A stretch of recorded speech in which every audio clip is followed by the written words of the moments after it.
স্বল্প সময়ের ক্যারিয়ারেই অভিনয় গুণ, মেধা আর ব্যক্তিত্বের মিশেলে বলিউডে নিজের আলাদা জায়গা তৈরি করেছিলেন তিনি। সাধারণ চরিত্রে গভীর সংবেদন আর জটিল চরিত্রে সংযত অভিনয়ে দর্শকের হৃদয়ে স্থায়ী ছাপ রেখে গেছেন। তিনি বলিউডের প্রয়াত অভিনেতা সুশান্ত সিং রাজপুত।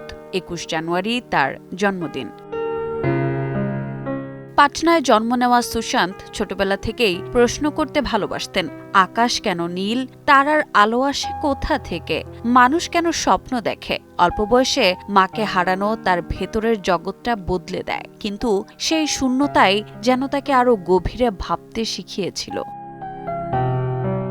পড়াশোনায় ছিলেন অসাধারণ। ফিজিক্স অলিম্পিয়াডে জয়ী, দিল্লি কলেজ অব ইঞ্জিনিয়ারিং এর মেধাবী ছাত্র।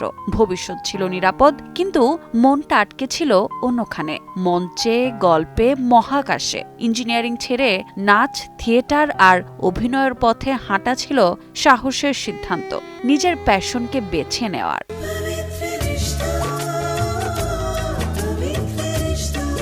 টেলিভিশনে পবিত্র রিশতা তাকে এনে দেয় জনপ্রিয়তা, কিন্তু সুশান্ত থামেননি। কাইপোচি দিয়া সিনেমা শুরু করে MS ধোনি, ডিটেকটিভ ব্যোমকেশ বক্সী, সচিরিয়া, ছিচড়ে দিয়ে তরুণ প্রজন্মে প্রভাব ফেলেন বলিউডের প্রয়াত এই অভিনেতা।